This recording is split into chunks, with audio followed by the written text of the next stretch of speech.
Buenas noches, jovencitos. ¿Qué tal? ¿Cómo están?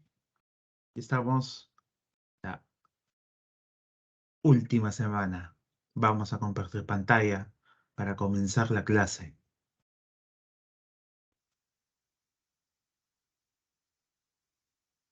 Esta es la semana de clausura del curso, semana 9. El tema que vamos a ver al día de hoy es emprendimiento para aquellos que postulan a las carreras de negocios internacionales, ¿no? Vamos a ver también el tema de organismos financieros internacionales. En primer lugar, tenemos al Fondo Monetario Internacional, que es un organismo, vamos a colocarlo por acá, es importante que sepan, es un organismo multilateral. La palabra multilateral, significa que implica a varios países. Esa es la definición.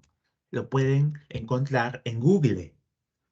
El FMI, como una institución de Naciones Unidas, se creó al mismo tiempo que el Banco Mundial eh, después de la Segunda Guerra Mundial, ¿no?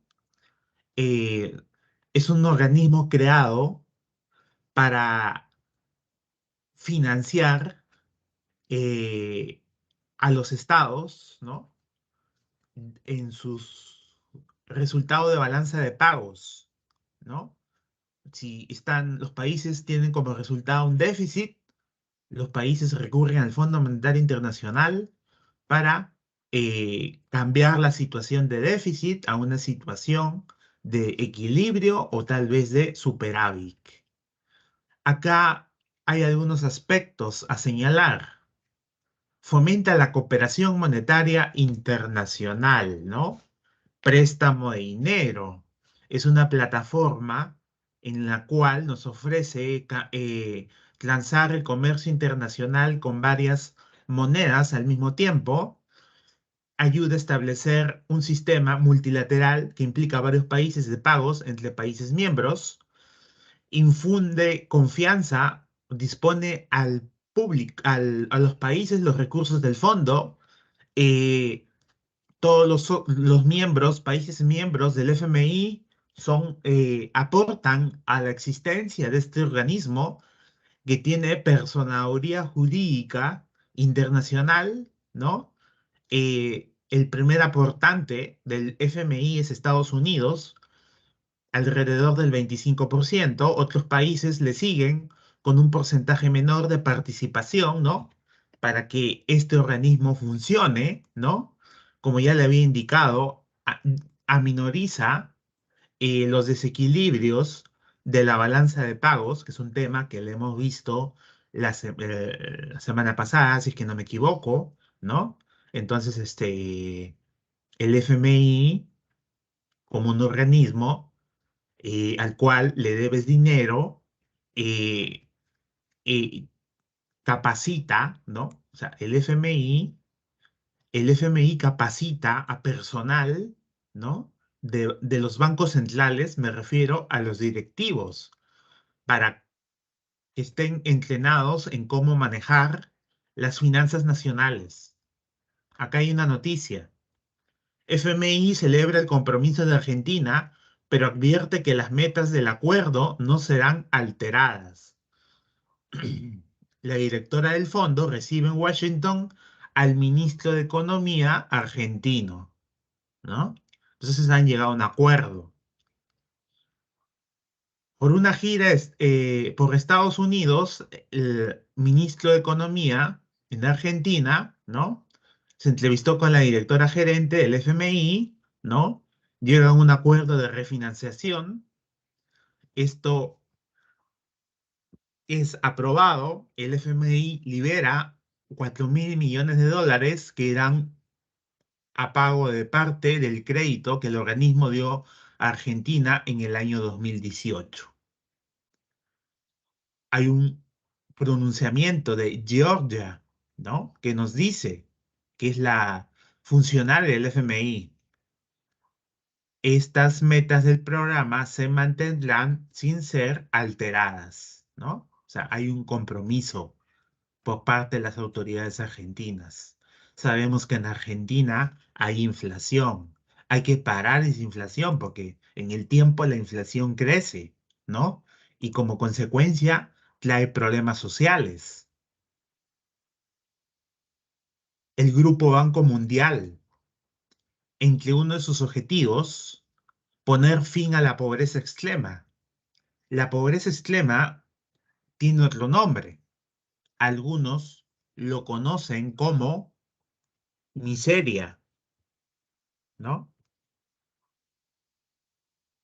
Se ha planteado metas, reducir a 3%, a 3% el porcentaje de personas que viven que viven con menos de 1,9 dólares al día en el mundo. También nos promueve la prosperidad compartida, fomentar el aumento de los ingresos del 40% más pobre de la población en todos los países, ¿no? Países miembros. El BIRF, que es el Banco Internacional de Reconstrucción y Fomento, era el antiguo nombre del Banco Mundial, porque el BIRF se encargó de financiar la reconstrucción de Europa Occidental, básicamente en la época post-Segunda Guerra Mundial, donde Estados Unidos introdujo su moneda para la circulación. Me refiero al dólar.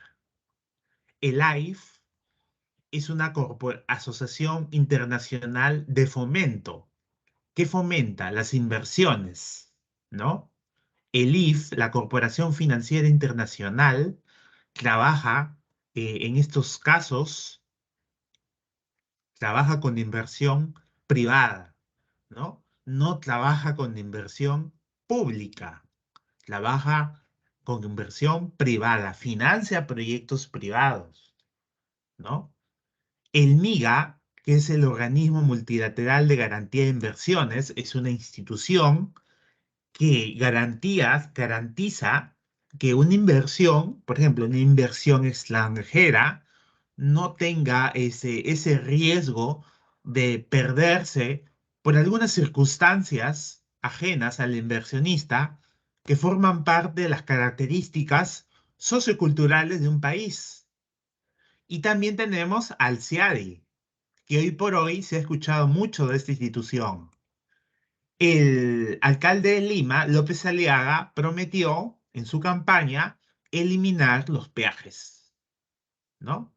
Cuando se eliminan los peajes o no se respeta un contrato de concesión, las empresas privadas acuden al CIADI y por lo general ganan, ¿no? Porque no se ha respetado el contrato y tienen que ser indemnizadas, no solamente con el valor que han invertido, sino los flujos futuros que esto genera en el tiempo, ¿no? Porque las empresas se instalan acá en el Perú con una proyección a largo plazo. No están pensando durar 1 año, 3 años, ¿no?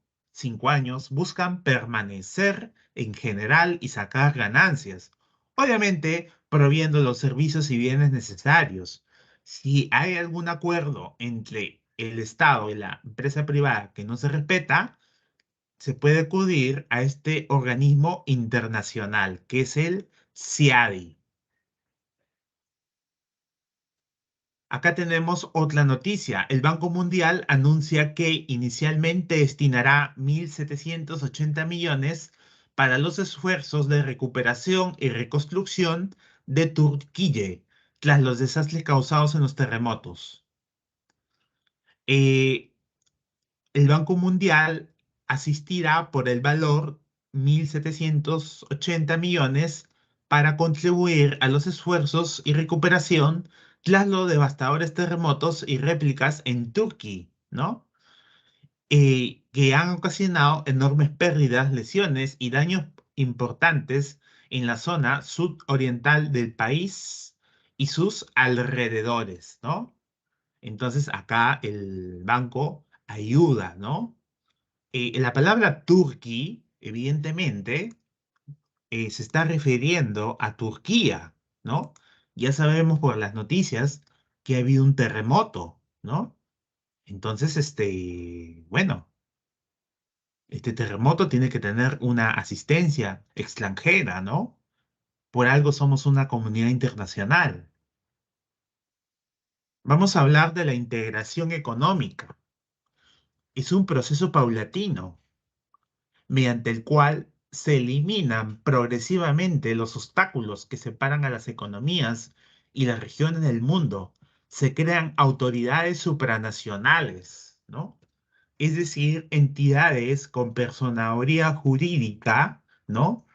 Que tienen deberes y derechos en la legislación internacional, y en estos casos de integración económica, nosotros hacemos referencia a acuerdos de integración, ¿no? Acuerdos comerciales, que lo que intentan es dinamizar el comercio, bajar los aranceles o en todo caso desaparecerlos y otras barreras que existen al momento de trasladar productos de un país a otro, llámese exportación o llámese importación, ¿no? En todos esos casos, no solamente hablamos de un acuerdo de rebaja de impuestos, hay otros temas que también se negocian, como por ejemplo la sanidad de los productos. Cuando se comercializa con bienes alimenticios, la empresa debe garantizar que ese producto es sano y saludable y que no va a crear lo que nosotros entendemos como enfermedades, ¿no? ¿Cuáles son las importancias de la integración económica? Acá nosotros tenemos razones políticas. Acá hablamos de colocación de capitales extranjeros en diferentes países, ¿no? Por eso se firman tratados de integración. Son razones económicas, ¿no? Aquí podemos hablar también, ¿no? Este, de dinamismo de las economías, de las empresas que practican la economía de escala. Una economía de escala lo practican las empresas que producen en masa, ¿no? Ese término que estoy señalando, economía de escala, ¿no? Acá importancia, aprovechamiento de las economías de escala. Empresas que han llegado a un punto de que tienen una línea de producción continua en el tiempo, ¿no? Producen en masa. Sus productos estarán estandarizados, me dejo entender. Esa es la economía de escala. Por otro lado, tenemos aumento de las expectativas de inversores nacionales y extranjeros a raíz de la firma de los acuerdos, ¿no? Esta firma de los acuerdos te genera expectativa, ¿no? Porque tú eres un empresario que abastece al mercado local, ¿no? O tal vez al mercado nacional y ahora por la firma de un acuerdo puedes colocar tus productos en el extranjero. Hay también un fomento del desarrollo técnico. El peruano aprende de tecnología extranjera cuando vienen las multinacionales a instalarse en el país. Hablo a nivel técnico y a nivel de profesión, ¿no? Ingenieros, administradores, operarios de mantenimiento, ¿no? Maquinaria pesada, probablemente, ¿no? Nuevas técnicas de mantenimiento. Los países vienen con su tecnología, se instalan acá en el Perú, finalmente explotan los recursos naturales, ayuda a establecer un sistema multilateral. La palabra multilateral, acuérdense que involucra a varios países, un sistema multilateral de pagos entre países miembros, liberalización de las barreras comerciales, que la liberación de barreras comerciales viene a ser lo opuesto o opuesto al proteccionismo, ¿no? La integración hace que los aranceles desaparezcan o disminuyan. Finalmente, esto permite un crecimiento sostenido. Países firmantes del acuerdo van a beneficiarse, no solamente se beneficia uno. Otra de las razones de la integración que no había explicado vienen a ser las razones políticas. Las razones políticas básicamente se generan porque se pone fin a las guerras. Las economías se establecen. Existen rencillas entre los países. Eh, en Europa, el viejo continente, bueno, los países españoles, franceses, alemanes, hasta ingleses, en la Edad Media, bueno, hablamos de guerras y guerras, ¿no? Ya estamos en una etapa donde los países han superado esta situación, ¿no? Y muchos de ellos, de los que estamos hablando, se han integrado en un conglomerado de países que tienen una integración económica, lo cual nosotros le llamamos Unión Europea, ¿no? Entonces, acá se olvida el pasado. Es bueno recordar el pasado, evidentemente, para no volver a cometer los mismos errores. Aquí están las etapas. Las etapas son secuenciales. Necesariamente, para llegar a la integración total, has debido pasar por una zona de preferencia. La zona de preferencia arancelaria, acá tenemos concesiones arancelarias.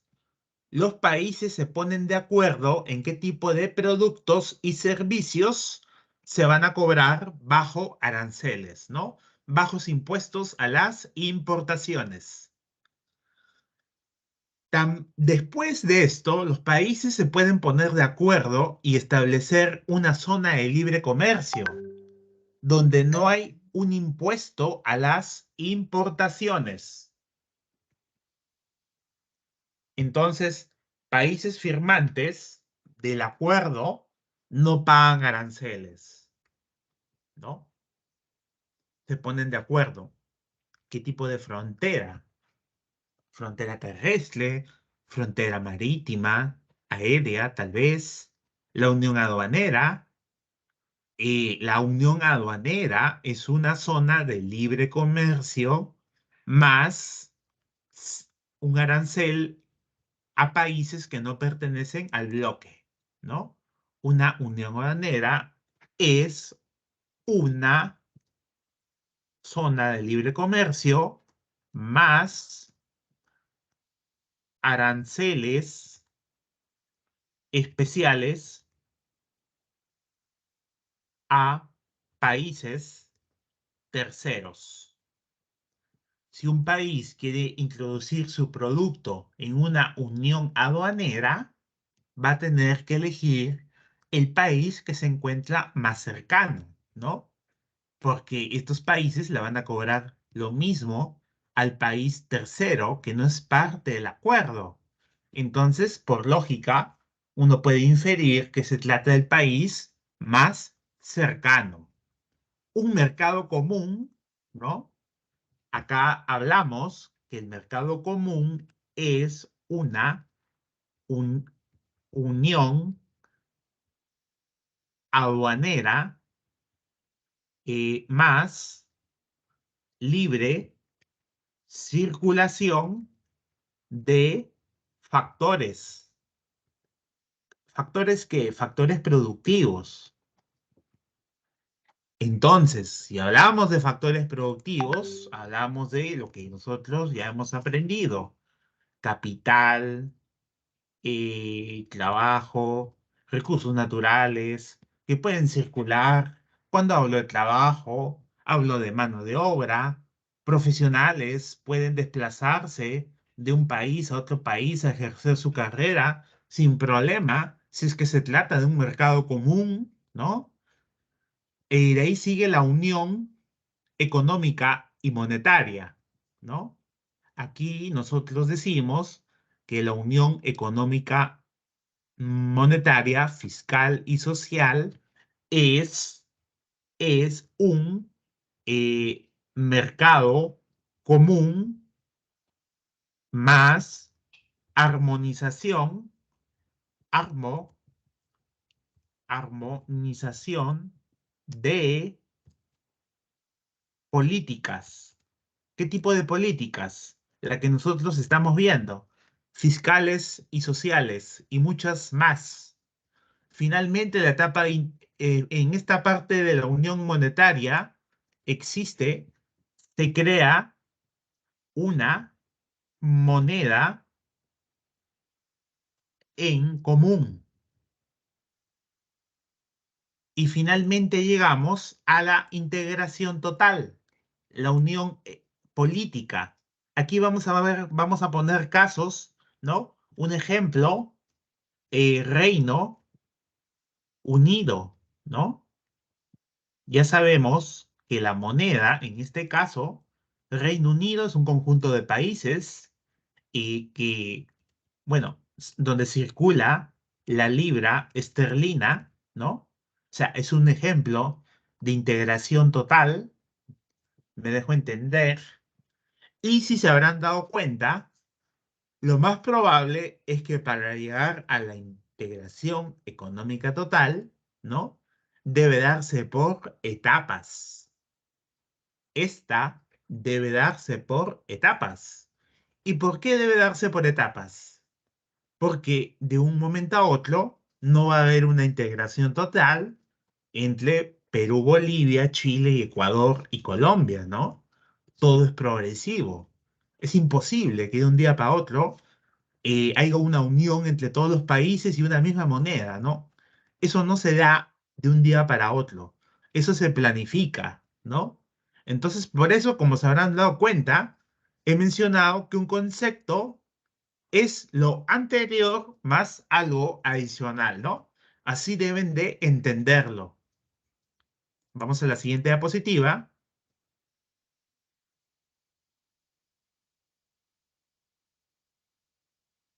Vamos a hablar del acuerdo Unión Europea, Tratado de Roma 1957. Tenemos 27 países miembros. Acá comentamos el Brexit, ¿no? Que significa la salida de Reino Unido en un plebiscito, plebiscito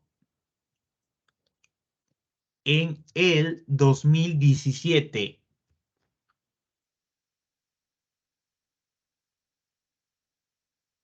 La salida de Reino Unido establecido, establecido en, en un plebiscito del 2000, en el 2017, ¿no? Entonces el Reino Unido no forma parte de la Unión Europea y por lo tanto ya no hay libre circulación de factores y los productos de Reino Unido que ingresan a la Unión Europea deben pagar arancel.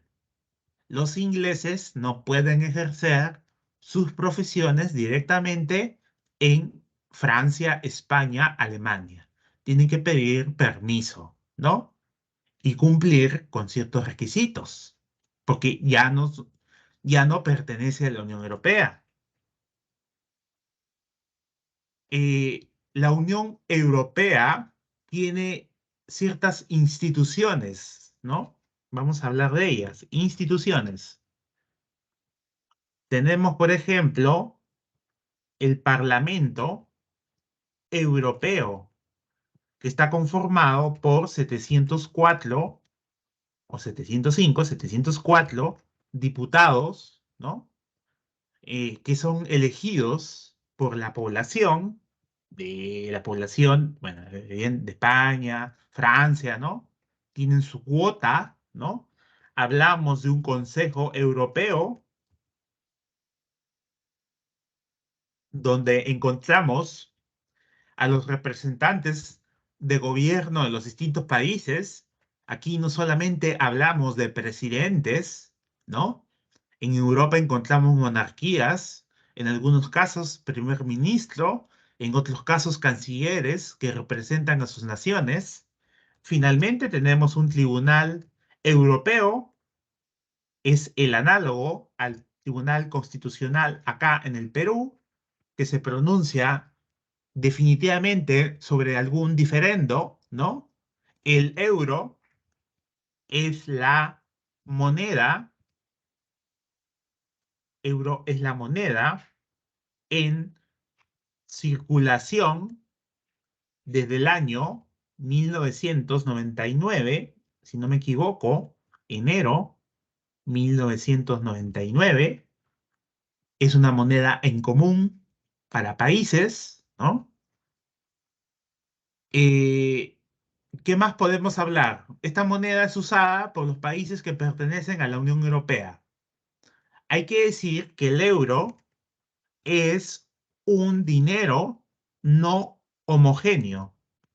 No cumple el requisito de dinero de la homogeneidad. Una de las partes del billete será igual para todos los países y la parte reversa hará alusión a la cultura del país, ¿no? Por lo tanto, es un dinero no homogéneo. ¿Qué nos dice la Unión Europea? Promover la paz y bienestar entre sus ciudadanos. El bienestar también pasa por un pleno empleo de sus ciudadanos. Estamos hablando de países desarrollados que generan valor en sus productos, que tienen altos estándares de educación, ¿no? Y por lo mismo tienen paz y bienestar, libertad y justicia sin fronteras interiores, ¿no? Estos tratados permiten la extradición de delincuentes de manera inmediata, favorece el desarrollo sostenido, ¿no? Actúan como bloque en algunos casos para solicitar a otros países que no forman parte de la Unión Europea, en estos casos, suministro de gas o petróleo, tal vez. La Unión Europea, una unión económica monetaria con el euro como moneda, ¿no? Y acá tenemos otro acuerdo, ya no la Unión Europea, sino el TEMEC, el tratado entre, vamos a ponerlo acá, bueno, ahí están las banderas, y ustedes saben a qué me refiero, México, Estados Unidos y Canadá, firmado el 2018 por Donald Trump, Peña Nieto y Trudeau, el presidente canadiense. Acá reemplaza el NAFTA. Acá hay algunos cambios. Por ejemplo, eliminar y superar obstáculos al comercio y facilitar la circulación trilateral concerniente a tres países de bienes y servicios, promover condiciones de competencia leal en zonas de libre comercio, aumentar las actividades de inversión en los territorios de las partes, proteger la propiedad intelectual.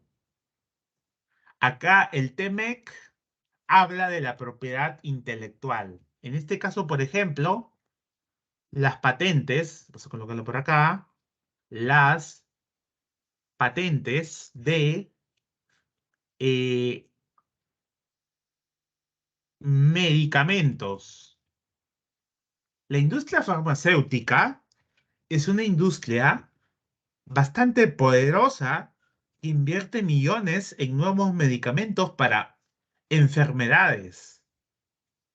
Y la empresa farmacéutica tiene que recuperar, ¿qué tiene que recuperar? Bueno, tiene que recuperar lo que ha invertido, ¿no? Y las patentes de medicamentos estamos hablando de 20 años. Es decir, este invento va a ser explotado por el laboratorio la farmacéutica, con derechos exclusivos a cobrar lo que se le antoje. Bueno, ellos lo han producido, ¿no? Lo han inventado. Ya después de 20 años, la patente se libera. Y cuando se libera una patente, comienzan a aparecer los famosos productos genéricos, medicamentos genéricos. Aquí también habría algo que añadir. Las normas de origen con respecto a la industria automovilística. Las normas de origen, en estos casos, nos dicen, vas a comercializar con autos o autopartes de automóviles, tienes que demostrar que el acero, que viene a ser un insumo, ¿no? Es originario de tu país. Si ese automóvil o esa automóvil, es producido en México, tiene que ser con acero mexicano. Y México tiene que comprobar que el acero que está usando en la fabricación de los automóviles es mexicano. Lo mismo pasa para Canadá y para Estados Unidos, ¿no? ¿Dónde se instalan la industria automovilística? El tratado nos dice en los obreros automovilísticos, no, los obreros, vamos a contarlo por acá, obreros de fábricas de automóviles, hablamos de una tarifa, $16 la hora. Bueno, antes del tratado, los mexicanos, obreros mexicanos, ganan promedio $4 al día, ¿no? Pero si esta tarifa se incrementa, lo más probable es que estas empresas cambien de ubicación geográfica, ¿no? Me dejo entender. Ya no permanecerán en México, permanecerán más cerca de los compradores, tal vez en Estados Unidos o Canadá, ¿no? Son hipótesis, son dos tratados importantes.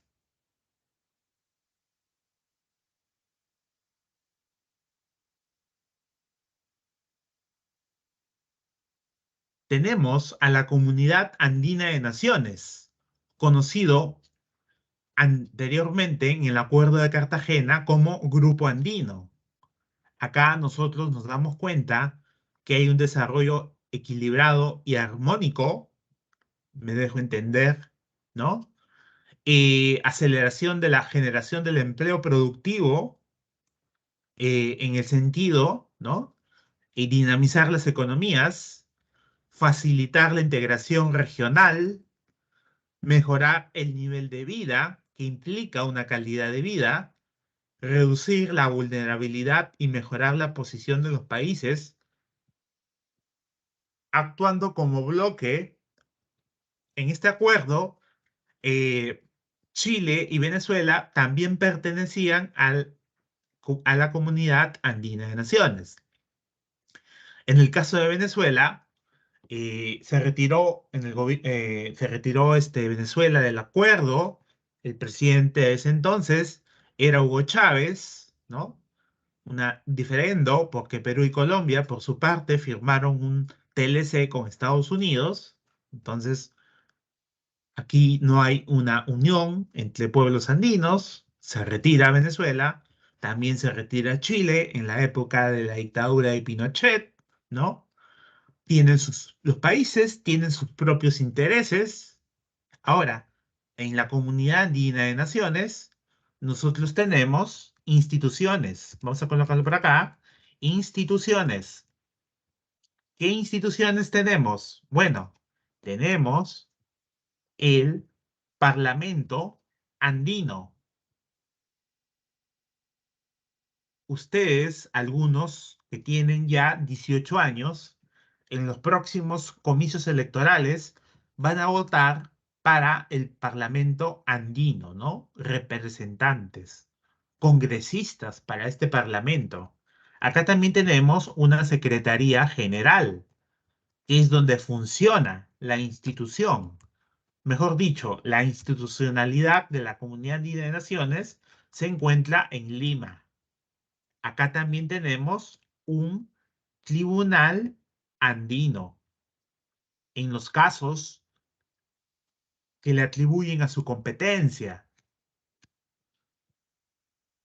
Por otro lado, tenemos el Mercado Común del Sur.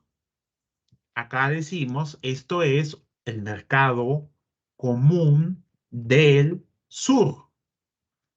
Tenemos al Mercosur. Tenemos a Argentina, Brasil, Paraguay, Venezuela, ¿no? Se entiende que estos países, por ser mercado común, acá está, ¿no? Lo que dijimos, un mercado común, libre circulación de bienes, servicios y factores productivos. Es decir, un argentino puede irse a Paraguay, ¿no? A ejercer su carrera. Un brasilero puede irse a Argentina, llevando una tonelada de madera, libre circulación de recursos naturales, mano de obra. El Mercosur es una unión aduanera más el libre circulación de bienes y servicios. Por eso establece un arancel externo común para países que no pertenecen al bloque. Finalmente, hay una coordinación de políticas macroeconómicas y sectoriales. Cuando hablo de sectoriales, yo me refiero sector minero, sector textil, ¿no? Cuando las políticas son comunes, por ejemplo, vamos a colocar por acá un caso de coordinación de políticas, ¿no? Este, eh, equiparar o igualar subsidios a la agricultura. No es que solamente un país subsidia a los agricultores. Lo que pasa es que a los agricultores les resulta más barato producir siendo subsidiados. Es un subsidio a los productores, ¿no? Van a llegar con precio más bajo, pero como son un bloque, las políticas deben de igualarse, ¿no? Se debe igualar subsidios en los países miembros del Mercosur, ¿no? Para que haya una competencia mínimamente competencia leal, ¿no? Acá tenemos una noticia. Mercosur desea pacto comercial con la Unión Europea. Acá tenemos, nos dice el peruano. Durante más de 2 décadas, la Unión Europea y el Mercosur negociaron trabajosamente un acuerdo comercial que alcanzaron en el 2019, pero nunca llegaron a firmar. Ahora buscan concretarlo para crear una asociación relevante en medio de la disputa global entre Estados Unidos y China, señalaron los expertos, ¿no? Entonces acá hay una intención de Lula da Silva, presidente brasilero, para que para que se firme ese acuerdo. Entonces acá hay intereses que chocan, ¿no? O estás con Occidente o estás con Oriente, ¿no? Este posible acuerdo se ha paralizado por las medidas proteccionistas del sector agrícola europeo y los problemas de competitividad del Mercosur, ¿no? Siendo Brasil un actor del Mercosur. Entonces, esto es una noticia.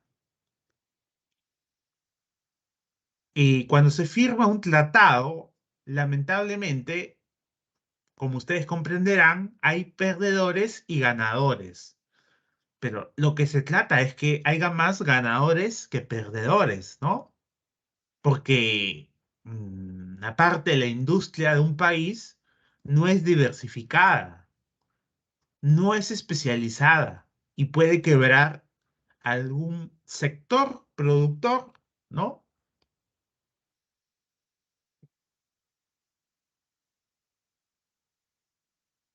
Vamos a hablar de la Alianza del Pacífico. actualmente tenemos a Manuel López Obrador, presidente de México, encabezando la Alianza del Pacífico. Ya es hora en este año, corresponde pasar la presidencia a Perú, pero Manuel López Obrador no quiere ceder la presidencia de la Alianza del Pacífico a Dina Boluarte, por las razones que ustedes conocen, ¿no? La presidenta peruana no es reconocida para algunos países del continente americano. Esto es un proceso de integración abierta. Esto se acordó cuando Alan García, expresidente, ¿no? Ejercía como mandatario y fue a iniciativa de él que se creó la Alianza del Pacífico. Ahora, ¿para qué se creó?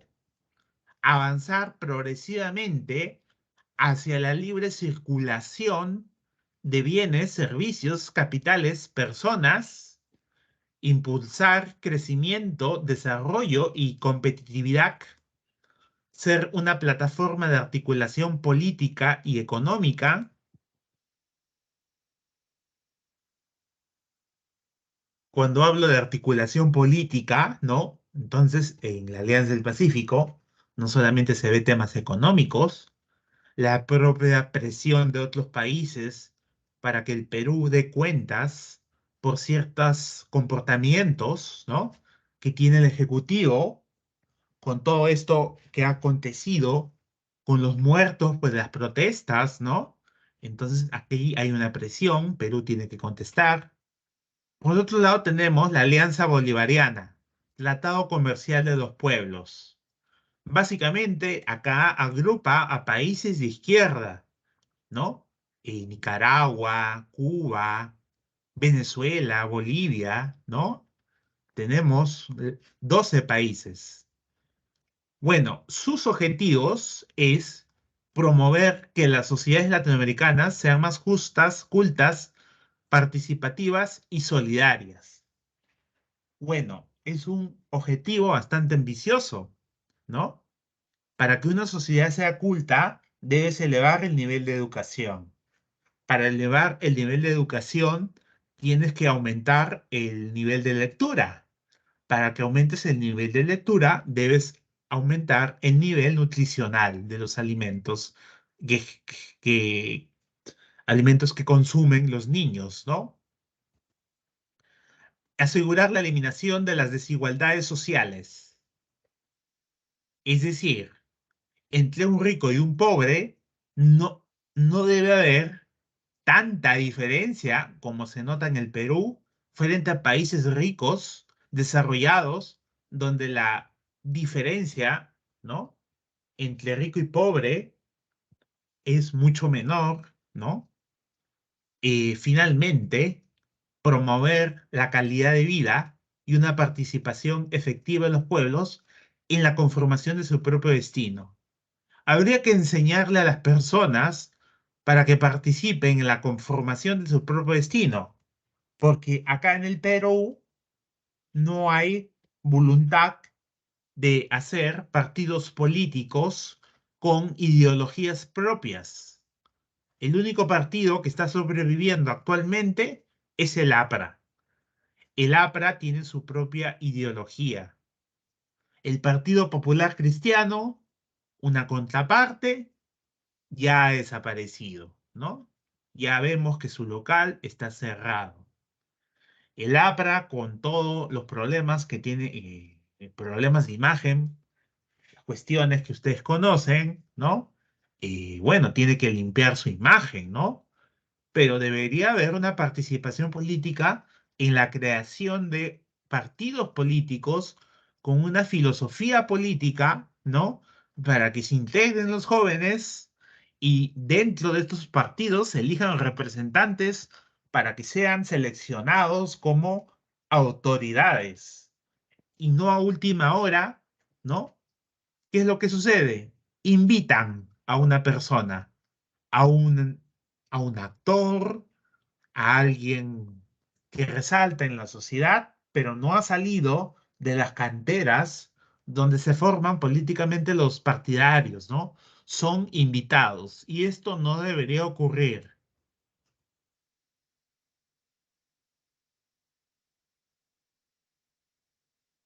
El Foro de Cooperación APEC, Asia-Pacífico. Acá estamos hablando, vamos a anotarlo por acá, aquí hablamos del 60% del comercio mundial, ¿no? Esto es un foro. ¿Y qué es un foro? Un foro es un evento donde van a participar representantes de distintos sectores, sectores textiles, sectores mineros, sectores agropecuarios. Evidentemente, no los voy a sentar a todos en una misma mesa. Un foro bien organizado, mineros por este lado, y textiles por este otro lado, siéntense en la mesa, empresarios inversionistas, ¿no? Agroindustriales, vengan por este lado, ¿no? Hay un moderador, hay una discusión y hay un pronunciamiento, ¿no? O sea, es algo que realmente beneficia a la economía mundial. Reunir empresarios de varios países que tienen en común, por ser Asia-Pacífico, vamos a colocarlo por acá, tienen, tienen en común la cuenca del Pacífico. Tienen en común la cuenca del Pacífico. Entonces acá, ¿de qué nos damos cuenta? Acá este acuerdo inició en Canberra. Canberra, Australia. Asociación Económica Abierta, comenzó con 21 países. ¿Cuáles son sus principales objetivos? Mantener el crecimiento y desarrollo económico regional, desarrollar un comercio multilateral. Ahora ya saben qué significa multilateral, que implica varios países. Reducir las barreras comerciales, es decir, que exista liberalismo económico y no proteccionismo. Acentuar las ganancias derivadas de la creciente interdependencia económica. Existe una interdependencia entre las economías desde el momento en que la producción de un bien como el automóvil tiene insumos que se encuentran en China y son ensambladas en países como Estados Unidos, ¿no? Y la mano de obra lo obtienen de otro país posiblemente, ¿no? Entonces, los recursos para producir un automóvil están diseminados en varios países por cuestiones económicas, ¿no?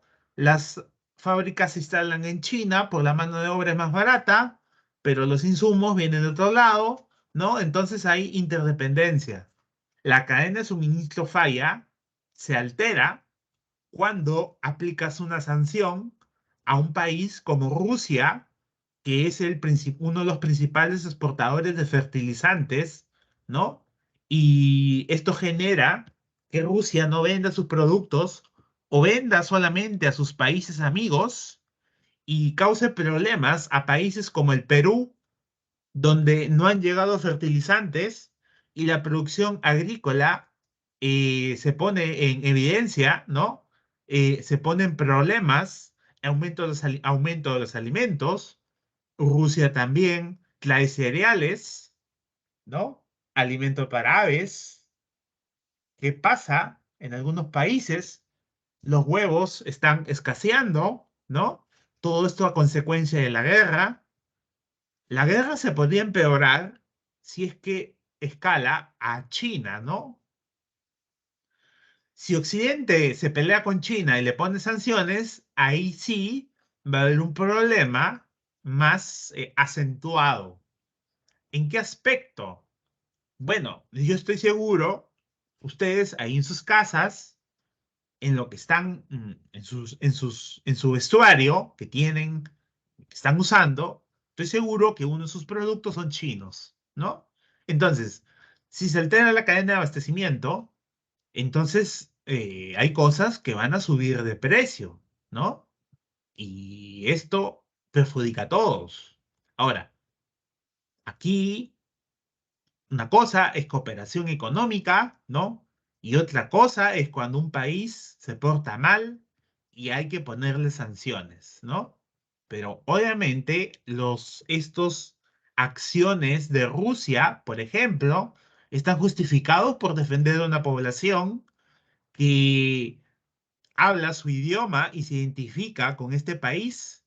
Acá tenemos dos fotos de la PEC, uno celebrado el 2008, otro celebrado el 2016, ¿no? Acá, por ejemplo, podemos ver en el 2016 Xi Jinping, Putin, Pedro Pablo Kuczynski. En el 2008, a ver a quién vemos, Alan García, eh, mm, y otros mandatarios de las regiones, ¿no? A veces el Perú ha sido foro. La ubicación geográfica en el Perú hace atractivas las inversiones porque se encuentra en la mitad, básicamente, de Sudamérica, ¿no? Y tiene acceso a otros países que lo conforman. Me refiero a infraestructuras como carreteras, pistas, la interoceánica, acuérdense. Acá tenemos tres procesos que se generan en la integración. Nosotros tenemos la internacionalización. Lo vamos a definir la internacionalización como actividades transfronterizas, ¿no?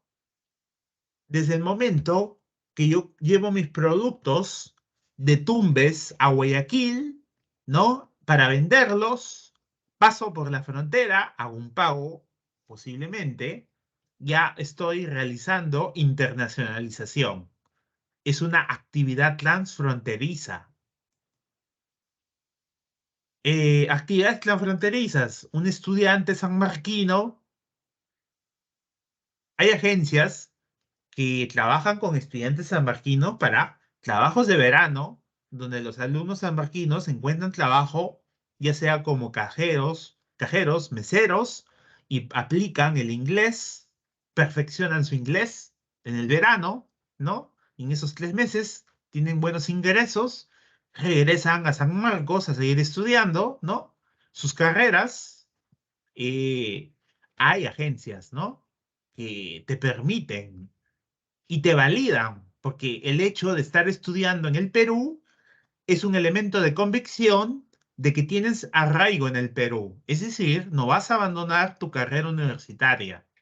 Y eso lo saben las agencias que lo patrocinan. Finalmente, tienes que tener un nivel de inglés avanzado para este tipo de actividades. La globalización, un proceso histórico de integración mundial en diferentes ámbitos comerciales, políticos, económicos, culturales, sociales, tecnológicos. Es variado los ámbitos de integración. Las distancias se hacen cada vez más cortas. En la época de la colonia, trasladarse desde España hasta el Perú, ¿no? En un tiempo de 4 meses, ¿no? En barco.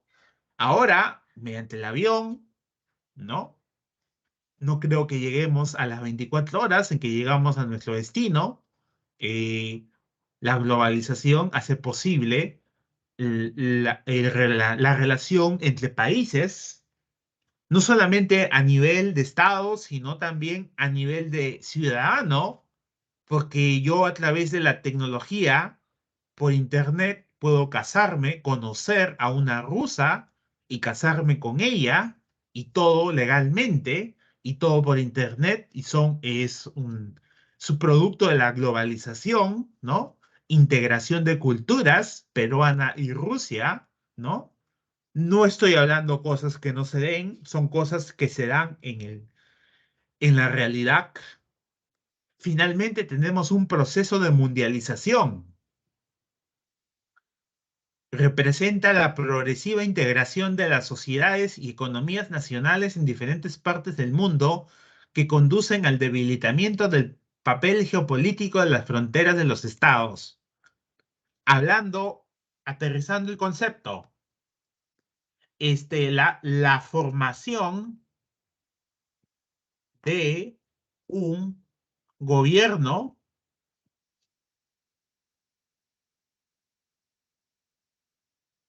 mundial. La formación de un gobierno mundial.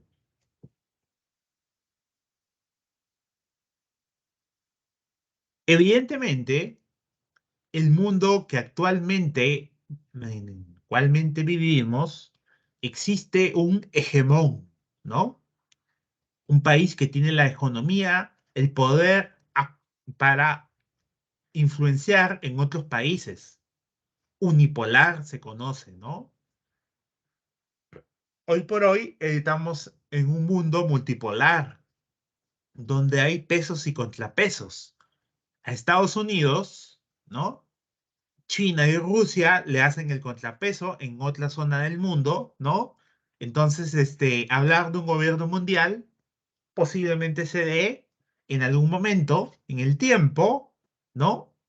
La ONU es un ejemplo de ello, Naciones Unidas. Sin embargo, creo que todavía falta mucho tiempo para que se forme un gobierno mundial con un Congreso mundial, un Ejecutivo mundial y un Poder Judicial también mundial, ¿no? Entonces, esos son tres aspectos de la integración económica. Vamos a hablar del emprendimiento.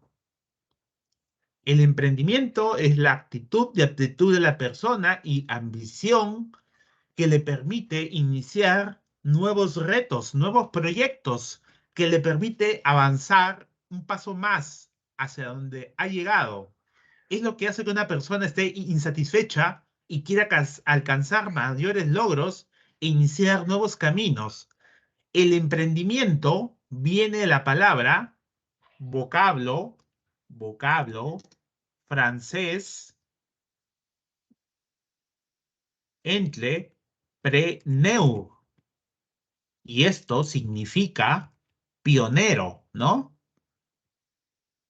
Se entiende que un emprendedor, este proyecto se traduce en una empresa. Y la importancia de la empresa es que genera ingresos a la persona, genera ingresos al Estado y de paso crea empleo para la sociedad.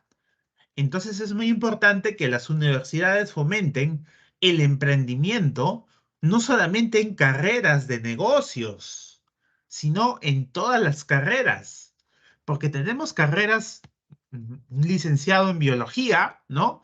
Que puede aportar mucho a un emprendimiento, porque conoce especies, conoce recursos biológicos que pueden ser comercializados, procesados, tratados, ¿no? Inclusive usados como medicamentos. Y el biólogo no es un empresario, pero puede convertirse en un empresario. Si tiene el recurso a la mano y el dinero necesario, puede hacer un emprendimiento, ¿no? Entonces, acá hablamos también de una formalidad frente a una informalidad, ¿no? La formalidad representa aproximadamente el 15% y el 80-85% de informalidad. A pesar de ello, no deja de ser emprendimiento. ¿Me dejo entender? En el emprendimiento hay dos conceptos. Un concepto es la creatividad y el otro concepto es la innovación. La creatividad, ¿no? Viene a ser la creación de ideas útiles e inútiles. En este caso, como ejemplo, la técnica del brainstorming, Este es lluvia de ideas. Y muchos emprendedores, antes de lanzarse al mercado, pueden detectar una idea de negocio, quieren comprobarla. En el rubro cosmético, contratan a señoras entre 30 y 50 años, 10 personas, 100 soles por hora, cada una sentadas en una mesa, y se les da un tema a discutir. La persona está anotando las propuestas, las discusiones, lo que salga de esta reunión, ¿no? Tomando como objeto el rubro cosmético, y acá puede surgir ideas que pueden ser interesantes. La creatividad también es una actividad mental del ser humano de generar ideas nuevas o mejoradas para producir soluciones originales y valiosas. Sin embargo, había que decir que la etapa de la innovación, la etapa de la creatividad, precede a la innovación, porque la innovación es la aplicación, aplicación de ideas útiles. En la creatividad puede haber buenas ideas, pero en la creatividad también puede haber ideas que no pueden convertirse en realidad, ya sea por la tecnología del momento, ¿no? En cambio, en la innovación, coges esa idea y les das un uso, creas un valor, transformas las ideas en nuevos o significativamente mejorados productos, procesos o métodos organizacionales. Y esta foto lo dice, ¿no? Una vela, ¿no? Un foco incandescente, una luz ahorradora y un LED. ¿Cómo ha ido evolucionando la tecnología, ¿no? Se entiende de que el LED consume menos energía e ilumina más que su predecesor, ¿no? Eso es lo que se busca en el tiempo, que las cosas se mejoren, que se utilicen menos recursos, que gasten menos energía. Entonces es más barato. Hay tipos de innovación. Hay innovación de producto, introducción de un bien o servicio sustancialmente mejorado. Por ejemplo, en estos casos, ejemplo, la bolsa de almidón, ¿no? Un producto que reemplaza la bolsa de plástico. La bolsa de plástico tiene el problema que demora muchos años en degradarse. El almidón es cuestión de meses. Desaparece, ¿no? Entonces, estamos hablando de tecnologías amigables con el medio ambiente. O sea, es un bien, ¿no? Tiene otra forma, ¿no? De actuar, la funcionalidad es la misma, pero acá en innovación de productos también tenemos nuevas funcionalidades para productos existentes. En este caso, el ejemplo, ¿no? El iPhone eh, de última versión. Acá hablamos de más de 50 megapíxeles. Me refiero a las cámaras que tiene, ¿no? Y cada versión del iPhone sale una versión con una mayor resolución. Se dice que las resoluciones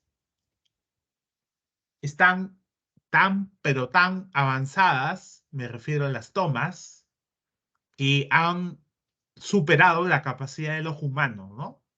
Porque yo puedo captar una imagen que está a una distancia muy alejada y puedo hacer un acercamiento y puedo tomar una foto y lo puedo ver de manera nítida, ¿no? Esa es una innovación de producto.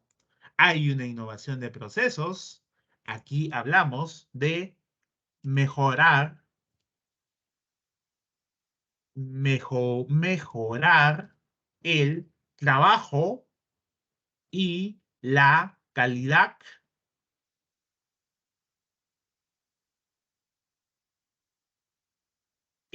¿Cómo se mejora el trabajo? A ver, una línea de ensamblaje automatizada, me dejo entender, eh, mejora sustancialmente el trabajo. Acá hablamos de brazos robóticos, ¿no? Brazos robóticos en una fábrica. Acá también hablamos de mejoramiento de la calidad del servicio, ¿no? Por ejemplo, vamos a colocarlo por acá, ejemplo, una cirugía con un brazo robótico que finalmente es el que opera. El médico está ahí ayudado, asistido por un robot para operar, mejora la calidad del servicio, es una innovación de proceso.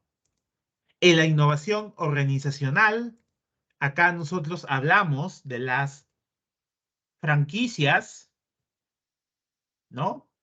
Una franquicia es una marca desarrollada que tiene éxito. La gente compra licencias de franquicias, ¿no? Aquí, por ejemplo, podemos hablar de eh, Kentucky Fried Chicken, ¿no? O Pizza Hut. Si nosotros llegamos a un acuerdo con el franquiciador, el dueño de la franquicia nos puede dar la licencia, ningún problema, no hay por qué. eh, este tipo de negocios es rentable, el franquiciador me dará la fórmula, me hará publicidad por televisión, yo tengo que darle un porcentaje de mis ganancias. Acá también hablamos del comercio electrónico, la forma de hacer negocios ha cambiado en el mundo. Puedo comercializar peluches, les tomo una foto, los cuelgo en internet, en la página de Instagram, ¿no? Y los vendo. Bueno, también tenemos una innovación en mercadotecnia, un nuevo método de mercadotecnia para llegar a las personas. Por ejemplo, lo que nosotros denominamos los diseños de las botellas, ¿no? De las botellas de bebidas, ¿no? No siempre son los mismos. Estos diseños cambian, ¿no?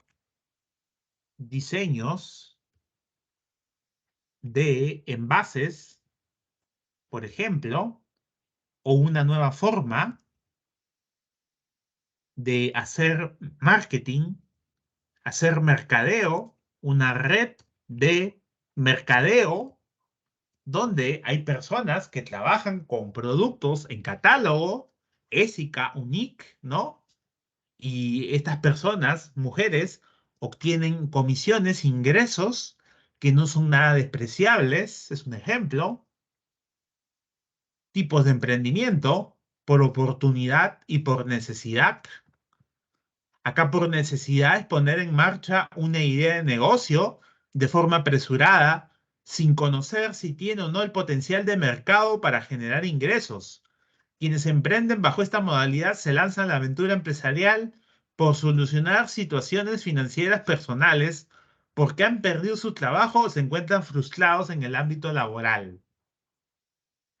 La persona se queda sin trabajo y ante esta situación, este, se transforma un garage en una bodega. Es la solución más rápida que la gente ve para no dejar de tener ingresos. A una determinada edad la gente ya no encuentra trabajo, ¿no? Entonces hace una actividad que le permita cubrir sus gastos, ¿no? Y un emprendimiento por oportunidad Se da cuando el emprendedor ve desatinos en el mercado y ofrece una propuesta, ¿no? Por ejemplo, tenemos las startups, ejemplo, star, startups, ¿no? Que son modelos de negocio eh, eh, con tecnologías emergentes, ¿no? Donde se puede aplicar la tecnología para materializar una idea de negocio, ¿no? No necesariamente tienes que conocer de programación de computadoras o programación de software de celulares, no necesariamente, pero lo cierto es que poca inversión, mucha dedicación y esfuerzo, gestión de la incertidumbre, metodología de la innovación, son términos asociados a una startups, ¿no? Es un ejemplo. En universidades son cursos que uno lleva el tema de startups, ¿no? En las escuelas las carreras de negocios, me dejo entender, revisar este concepto, buscarlo en internet. Hay una página web, caso peruano, donde dan ejemplos. Por oportunidad, un amigo mío, ingeniero, ¿no? Eh, Vende, produce alimento vivo, ¿no? La página se llama Uruguasi. Esto hablamos de insectos. Insectos. Mi amigo se dio cuenta de que existen extranjeros que pasan acá en el Perú con mascotas exóticas como erizos, iguanas, que comen insectos. Mi amigo en su tercer piso tiene su criadero de insectos, los embolsa, los etiqueta, ¿no? Y lo traslada a un punto de acuerdo y hace la transacción, gana dinero. ¿Qué pasa con los insectos que no se venden? Gusanos, larvas, cucarachas. Bueno, mi amigo también le dio un valor agregado y fabrica harina de insectos, ¿no? Insecto que no se vende, insecto que se convierte en harina, ¿no? Y también esta harina tiene un alto un alto contenido nutricional, ¿no? Y puede usarse en alimento para aves, para cocina, ¿no? Y otras cosas. Y le dan un valor, ¿no? O sea, ese es un emprendimiento por la oportunidad. Entonces, en un país como el Perú, habrá más oportunidades de hacer negocios dependiendo el público al cual tú te diriges, ¿no? La gente pobre también es un público. La gente de clase media también como la gente de clase alta. O sea, tú tienes que estudiar el mercado. Acá tenemos un ciclo de vida de los productos. Inicialmente tenemos la introducción. El producto se está dando a conocer. Su nivel de ventas es bajo, ¿no? Esto en la etapa de la introducción. En la etapa de crecimiento, las ventas son altas. El producto necesita apoyo de la empresa por parte del área de publicidad, ¿no? Para darse a conocer al mercado. Hay que apoyar al producto, está creciendo. En la madurez, las ventas son altas y las ventas son altas, se ralentiza el crecimiento, el producto llega a un punto de la declinación, el producto está preparado para salir del mercado, ya sea por obsolescencia, ¿no? Vamos a colocarlo por acá, por obsolescencia o por no innovar. La pregunta que nos haríamos a estas alturas, ¿no? Es que si todos los productos cumplen con el ciclo de vida. La respuesta es que no es así. ¿Por qué razón? Vamos a poner un ejemplo. Vamos a colocar esta gráfica, lo vamos a colocar por acá. Acá tenemos un eje, Acá tenemos el ciclo de vida de un producto. Ese ciclo de vida va a ser de Coca-Cola, ¿no? Coca-Cola nunca entra en la etapa de declinación. Siempre se encuentra en etapa de madurez, porque en la etapa de madurez hace innovación. Lanza un producto, Coca-Cola, 0 calorías, una nueva curva del ciclo de vida de productos, ¿no? Eh, otra innovación, 0 azúcar, otra nueva curva del ciclo de vida de los productos, ¿no?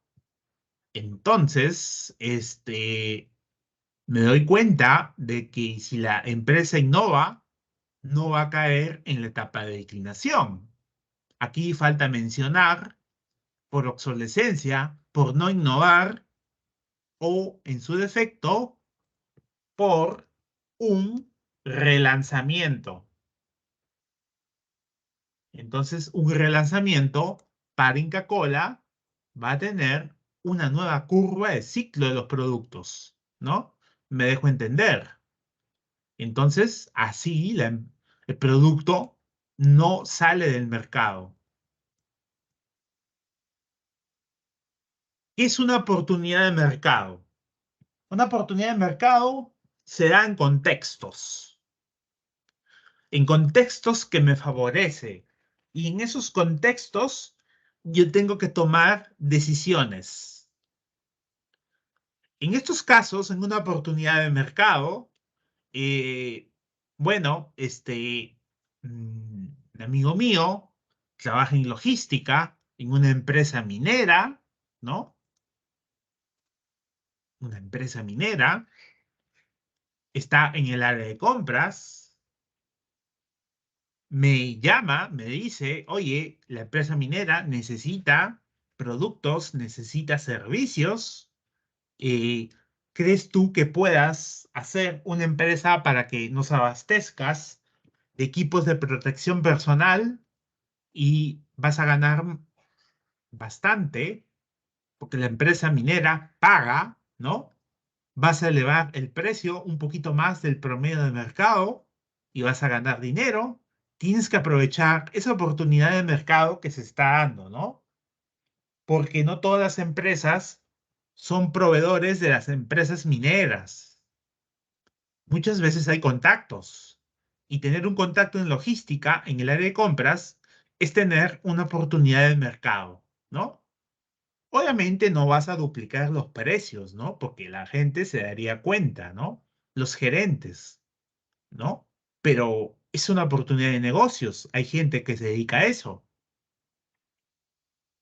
Ahora, si esta persona es un familiar tuyo y tiene tus mismos apellidos, evidentemente, como comprenderán, ya hay una cuestión ética de por medio.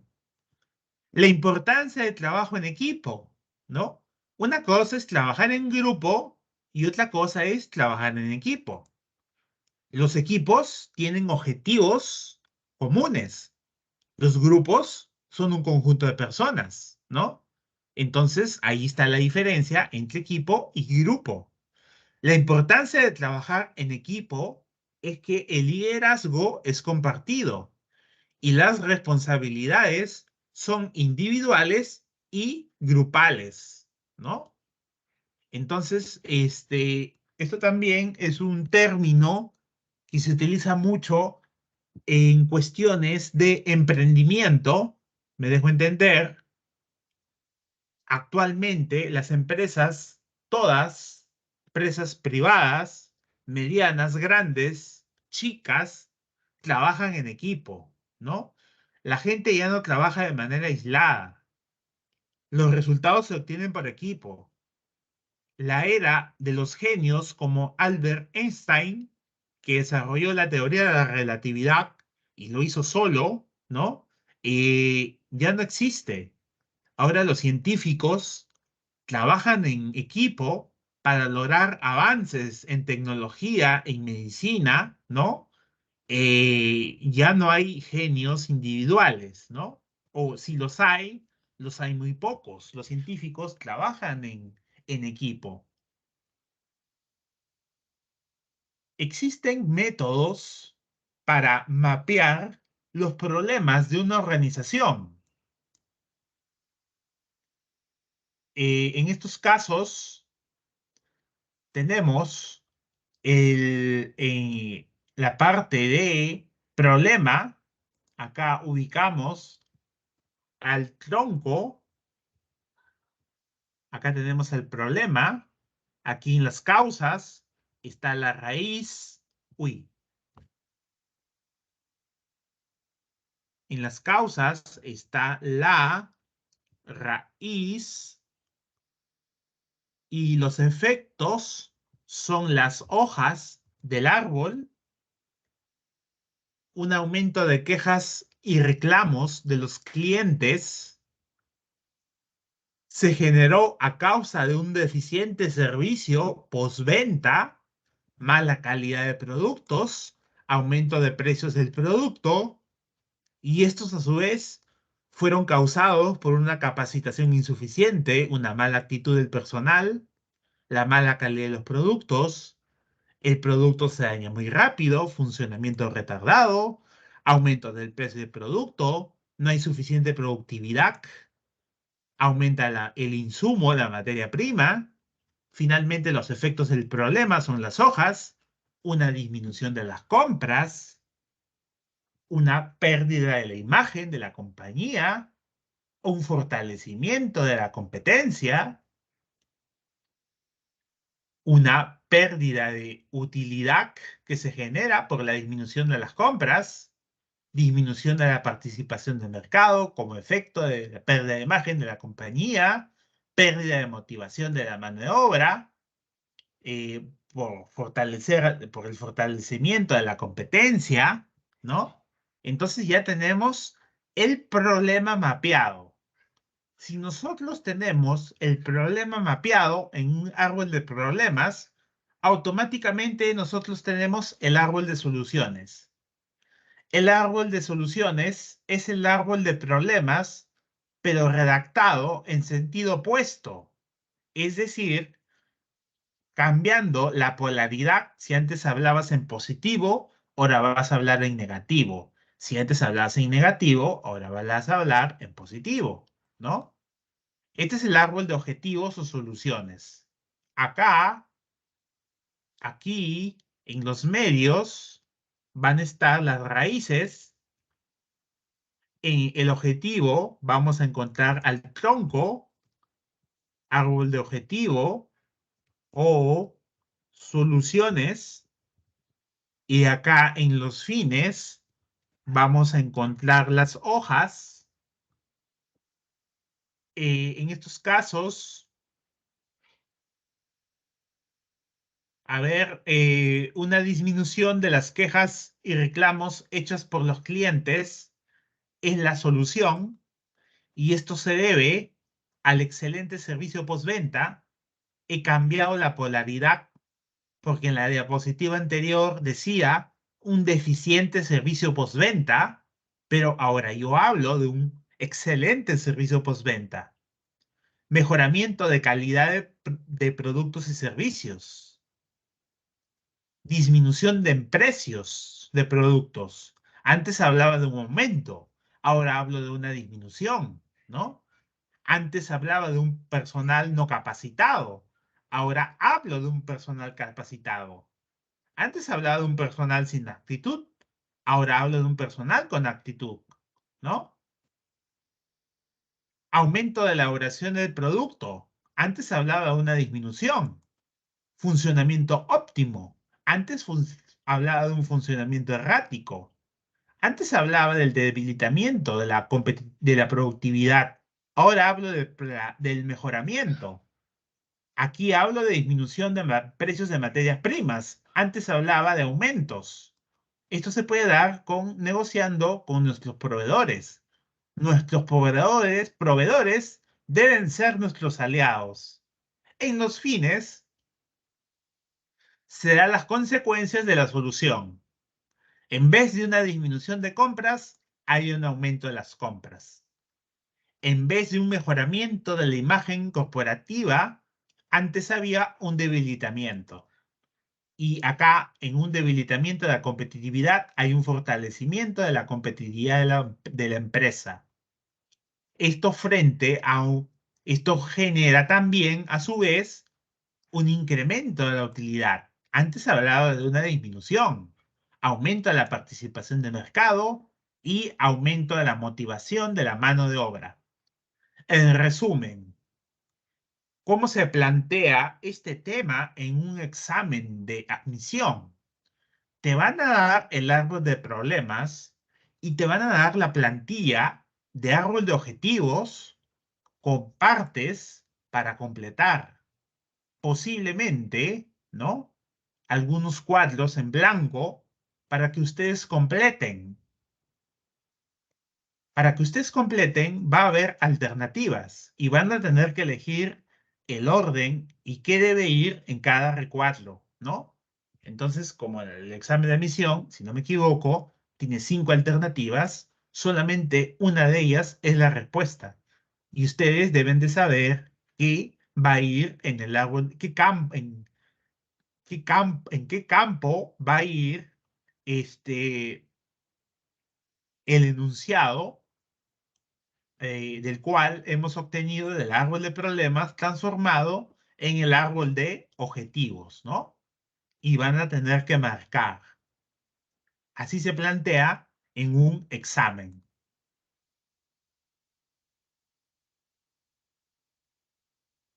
Tenemos dos conceptos importantes empresariales, misión y visión. Una misión responde al presente, lo que estoy haciendo. Define el propósito y la actividad de la empresa.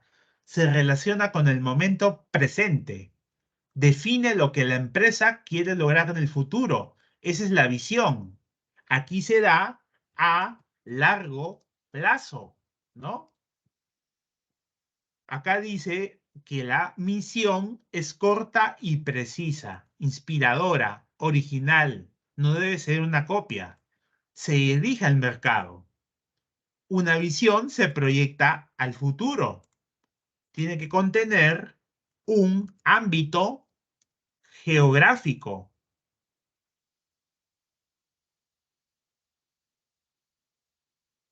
Debe ser clara y realista, inspiradora y consecuente, ¿no? Cuando hablo de ámbito geográfico, la empresa debe proyectarse a tener un alcance nacional o un alcance internacional, ¿no? Esta declaración de la misión y la visión debe ser compartida por todos los colaboradores de la empresa.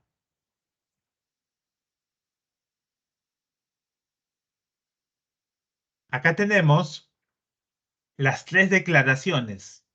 Las empresas medianas y grandes hacen publicidad interna de la misión, visión y valores. ¿A qué me refiero con publicidad interna? ¿No? Acá yo me doy cuenta, ¿no? Eh, Cuando hablo de una misión, algo aterrizado, ¿no? Una visión, algo imaginario, pero que puede darse en el futuro, ¿no? Situación actual versus situación futura y los valores. ¿Por qué una empresa tendría que hacer una declaración de valores, ¿no? Los valores son importantes. Nosotros no queremos Nosotros queremos que nuestros trabajadores sean gente que practique principios de ética, responsabilidad, dignidad, tolerancia, integridad. Son algunos valores y estos están publicados, ¿no? Para que los colaboradores lo lean. Ahora, ¿por qué tienen que hacerlo las empresas?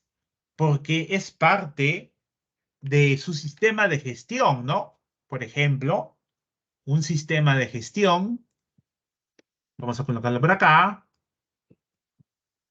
sistema, sistema de gestión de calidad, seguramente habrán escuchado, ISO 9000, te dice que tu misión, visión y valores deben ser conocidos por todos tus colaboradores, incluidos la alta gerencia. Es un requisito. No está ahí porque a alguien se le ocurrió.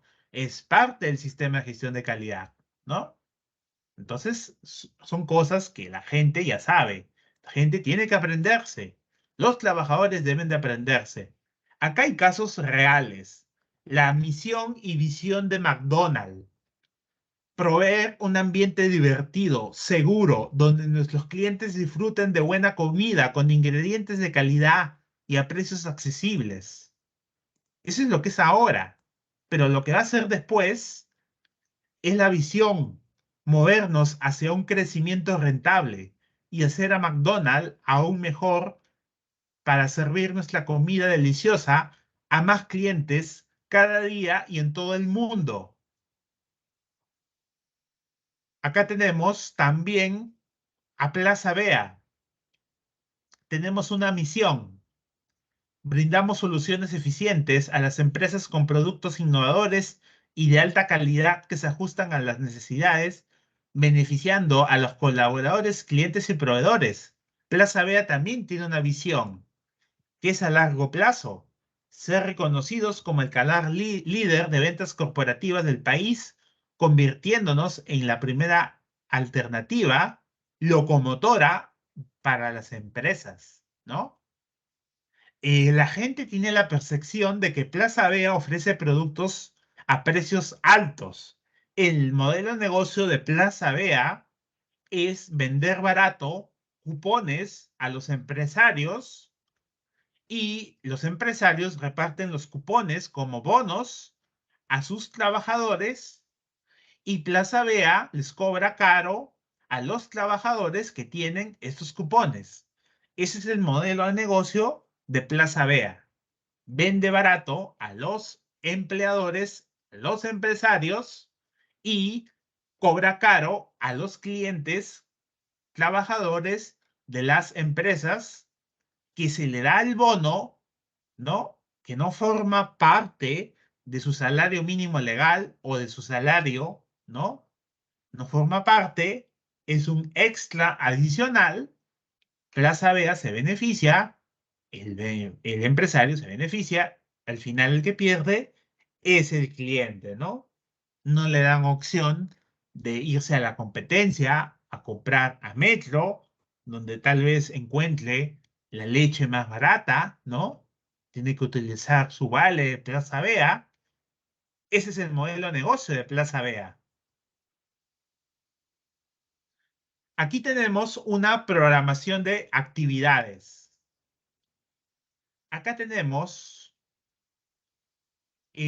por ejemplo, tenemos ciertas actividades, ¿no? Desde cómo se realiza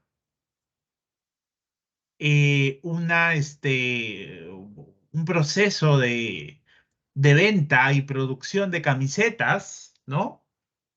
Pasa inicialmente por la digitalización del logo, ¿no?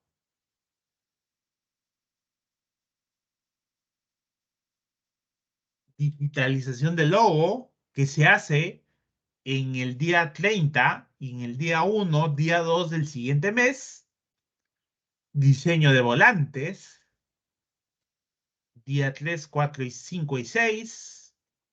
Recibir confitería publicitaria para publicitar, ¿no?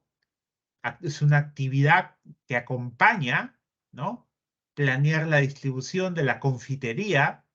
Me refiero a dar golosinas al evento, una inauguración del nuevo producto, un evento donde tengo que distribuir confitería, compra de camisetas, estampado, impresión de volantes, distribución de volantes, diseño de manillas, recibido de manillas, divulgación en redes sociales, ¿no? Aquí las actividades de una empresa se colocan en un cuadro Excel, ¿no? Y el área sombreada de color representan los días que cada actividad me representa, ¿no? Me dejo entender. O sea, yo como empresario, evidentemente, no voy a trabajar, ¿no? Al azar. Todo tiene que estar programado. Acá también tenemos en este cuadro las actividades de la empresa, ¿no? Y esta actividad se divide en subtareas y tiene un responsable y una oración, ¿no? Acá irá el nombre del responsable, aquí, acá, nombre del responsable, esta actividad, cuánto tiempo me dura, esta actividad se puede desglosar en subtareas, qué equipo de la empresa va a trabajar en esa actividad. Si estamos hablando de clientes, lo más probable es que sea el área comercial. Si hablamos de medición, el equipo de ingenieros. Si hablamos del diseño del proyecto, ¿no? Instalaciones, albañilería. Las subtareas son plano de instalaciones, que se dedican los arquitectos, los decoradores en diseños de interiores, ¿no? Si hablamos de un montaje de obra, ¿no? Como una actividad, hay un equipo que lo va a montar, personal de la empresa. Si hablamos de instalación de electrodomésticos, como lavadoras, hornos, hablamos de un fontanero y un electricista, que es el equipo. Siempre en cada proyecto hay un responsable, ¿no?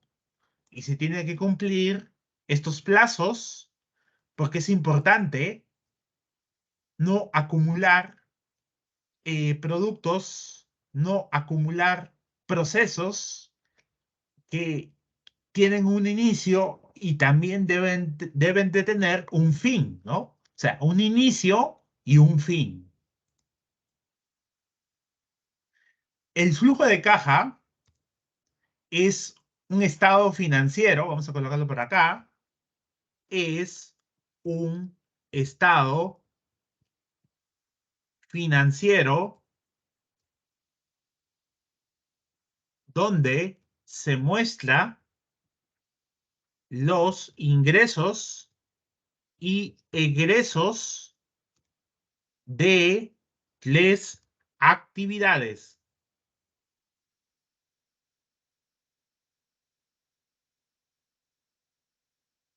Estas actividades son actividades, operación,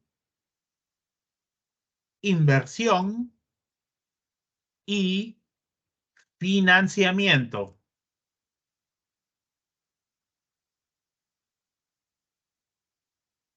Entonces, tenemos el saldo de un mes. Total ingresos, total ingresos, total egresos. Saldo neto igual al saldo acumulado, ¿no? Comenzamos en el mes 1, terminamos el mes 5. ¿Para qué nos sirve el flujo de caja? Lo presentamos ante un banco para que el banco se dé cuenta que nuestra empresa es solvente y nos otorgue un préstamo. Lo mostramos a los accionistas, a los posibles accionistas, para que inviertan en la empresa y sean socios. Lo presentamos ante personas que quieren comprar la empresa, porque cuando uno vende una empresa, no vende local. Cuando uno vende la empresa, no vende el personal. Se lleva el paquete completo. El paquete completo incluye los flujos futuros positivos a largo plazo, ¿no? Acá se muestra del mes 1 al mes 5, pero también puedo hacer un flujo de caja del año 1 al año 5, o tal vez hasta el año X. Y ese año X yo tengo que calcular un saldo a favor, ¿no? Para que el que quiera comprar mi empresa sepa que en el año X, el año 5, ¿no? Yo tengo un saldo a favor, ¿no? Eso significa que el empresario que va a comprar la empresa tiene que analizar el flujo de caja y va a saber que, por ejemplo, si se da el caso, el año 5 recupere su inversión porque este año 5 se está proyectando. Existen técnicas estadísticas para proyectar los ingresos y los egresos de los flujos de caja de las empresas. Y a partir de estos, se puede mostrar a los interesados que quieren comprar la empresa y ellos van a saber cuándo van a comenzar a recuperar su inversión. Para eso se utiliza, para esas tres cosas, se utiliza el flujo de caja. Y vamos a ver estas tres operaciones, no se vayan a olvidar. Perdón, estas tres actividades: operaciones, inversión y financiamiento. Vamos a pasar a la siguiente diapositiva. El costo-beneficio. La relación entre costo-beneficio, C dividido sobre B, esto es,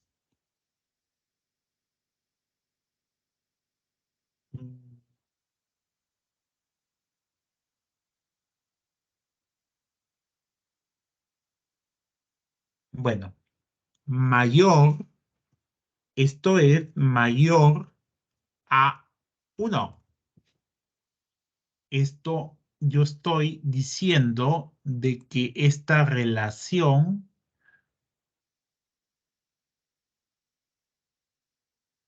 va a ser mayor a 1. El costo va a ser, perdón, era al revés. Vamos a deshacer esto. mm, Aquí el beneficio y aquí el costo es una división. Como ustedes comprenderán, el beneficio tiene que ser mayor al costo.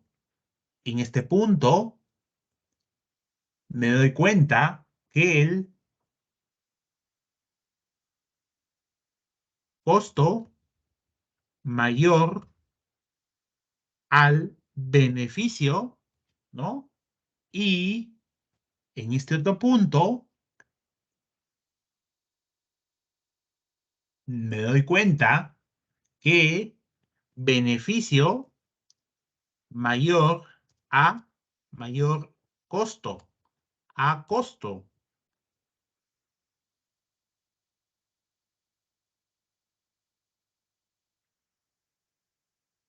Entonces, si ustedes se pueden percatar de esta gráfica, hay, es un eje es el tiempo, el otro eje es el beneficio y costo, se están comparando a partir de un determinado punto. Las tendencias van a ser que se igualen y a largo plazo el beneficio aumente y el costo disminuye, ¿no? Porque si ha pasado tiempo, la empresa ya tiene experiencia y de las experiencias se aprende, comete menos errores, por lo tanto, incurre en menos costos. Esta relación se debe de cumplir, ¿no?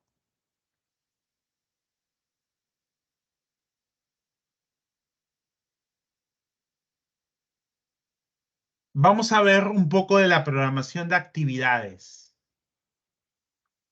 Es un cronograma que incluye fechas, plazos de cada una de las tareas para que el proyecto se concrete. En todo proyecto va a haber tres etapas: preinversión, ejecución y operación, ¿no? Entonces acá vemos que primero es la etapa de previsión, de ahí viene una etapa de ejecución, ¿no? Gestión del financiamiento, los recursos que vamos a obtener, organización, que debe estar bien distribuida, las funciones, una investigación básica sobre lo que vamos a hacer, equipamiento necesario, las obras que se va a realizar, tener a nuestro personal capacitado, ¿no? Y la redacción final de un informe de proyecto, por ejemplo, vamos a colocarlo por acá, un proyecto de inversión tiene estos puntos. Acá tenemos una introducción. En segundo lugar, tenemos antecedentes. ¿Se ha hecho antes esta inversión? ¿En el Perú? ¿Se ha hecho antes esta inversión en alguna parte del mundo? ¿Podemos aprender de otras experiencias? ¿Qué objetivo tenemos? ¿Podemos medir nuestro objetivo? ¿Los objetivos son medibles? ¿Solo puedo mejorar todo aquello que yo he medido? ¿No? Eso nos debe decir el objetivo, es un caso, el estudio de mercado. ¿Es viable que mi producto tenga aceptación en la sociedad? Me dejo entender que tenga aceptación. ¿A qué me refiero con aceptación? ¿Mi producto se va a vender o no se va a vender? Son dos respuestas. La investigación de mercados generalmente se delega a una empresa consultora en marketing. Esta empresa consultora en marketing, ¿no? Me va a decir a mí, ¿no? Si este producto va a tener acogida, ¿no? Yo subcontrato a la consultora de marketing, porque en mi equipo no hay especialistas. Las empresas de marketing, las consultoras, tienen acceso a datos, datos los cuales yo no tengo acceso. Un estudio técnico. ¿Es factible producir este producto con eficiencia? ¿No? Aquí ya entra a tallar la parte ingenieril, ¿no? La parte de ingeniería que me diseña la etapa técnica. Esta etapa técnica me va a servir, ¿no? Porque esta etapa técnica involucra personal, involucra insumos, herramientas, equipos, maquinarias. También hay que hacer un estudio administrativo. El estudio administrativo pasa cuánto personal administrativo necesito, secretarias, eh, oficiales de seguridad, jefe de recursos humanos o representante de recursos humanos, que ahora se llama talento humano. ¿Cuántos digitadores? ¿Cuántos contadores? Un estudio financiero. El proyecto en el cual yo estoy incidiendo va a tener recursos externos por parte del gobierno o por parte de la empresa privada o de un inversionista, por parte del banco. Debo incluirlo dentro de mi proyecto de inversión para así calcular las cuotas en el tiempo para honrar mi compromiso ante los recursos que un banco me ha dado, ¿no? Ahí entra a tallar el estudio financiero, una evaluación económica, allá la rentabilidad, tener una estructura de costos, ¿no? Acá en la evaluación económica, vamos a colocarlo por acá, hay una estructura, está muy grande, estructura de costos. Ya sabemos que hay un costeo tradicional que ustedes ya conocen. Costo fijo, costo variable y costo total, que es el costo de producción. Aquí entra a tallar la evaluación económica. Finalmente, conclusiones y recomendaciones. Entonces, esta parte del proyecto de inversión es un documento en papel. Existen consultoras que te hacen todo este proyecto de inversión y te cobran muy caro. Les cobran caro a los inversionistas para hacer este proyecto en papel. Quiere decir que te están vendiendo el conocimiento que está impreso en esas hojas de papel. El proyecto de inversión es un documento. Y si yo quiero llevar a cabo lo que dice dicho documento, debo gastar dinero, ¿no? El dinero suficiente que lo señala el mismo proyecto de inversión, ¿no? Entonces, al final, yo voy a tomar una decisión, porque finalmente todo puede estar bien, pero el estudio de mercado me puede botar que tal producto no va a tener acogida en el mercado. Y si mi estudio de mercado me dice que este producto no va a tener acogida en el mercado, entonces evidentemente no voy a hacer la inversión, ¿no? O sea, hay que, hay que prever al futuro.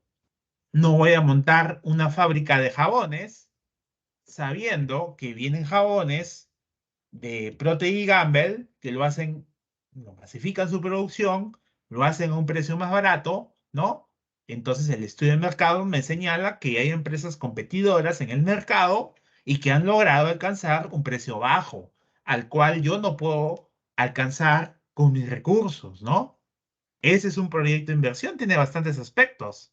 Aquí podría incluirse otras cosas, como por ejemplo, hay un punto 9, ¿no?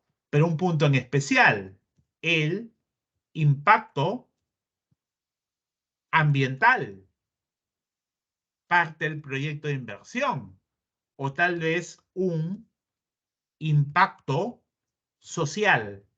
O sea, algunos estudios, proyectos de inversión responsables, tienen estos acápites, impacto ambiental e impacto social.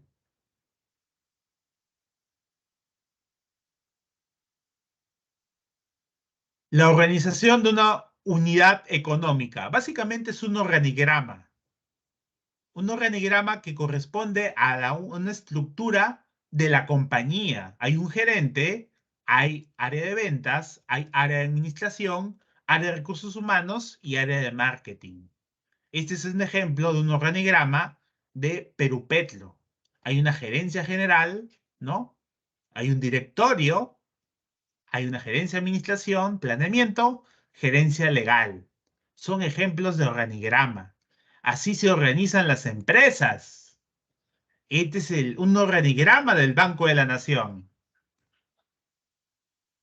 Bueno, finalmente clausuramos el curso con estas palabras de Steve Jobs. Si tú no trabajas por tus sueños, alguien te contratará para que trabajes por los suyos, ¿no? Steve Jobs, cofundador de Apple. Bueno, vamos a compartir las alternativas. Hemos acabado el curso. Vamos a ver el chat.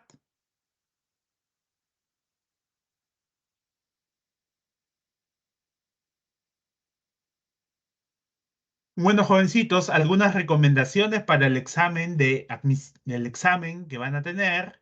Si no pueden con la primera pregunta, que me parece que tienen 3 minutos por pregunta, sigan a la siguiente pregunta y utilicen esos minutos en esa pregunta que ustedes no pueden contestar, ¿no? O no lo pueden hacer, porque si ustedes están bien preparados, con solo leer la pregunta, ya saben ustedes que lo van a poder resolver. O sea, no hay que desperdiciar tiempo, ¿no? Y bueno, hay que estar bien dormidos un día antes, ¿no? Para levantarse con las energías. Un día antes no estudiar, no es recomendable estudiar un día antes del examen, ¿no? Lo que no se ha aprendido en 6 meses o un año, no lo vas a aprender en un día, ¿no? Bueno, conmigo es hasta este momento. Nos vemos en otra oportunidad. Cuídense mucho. Gracias.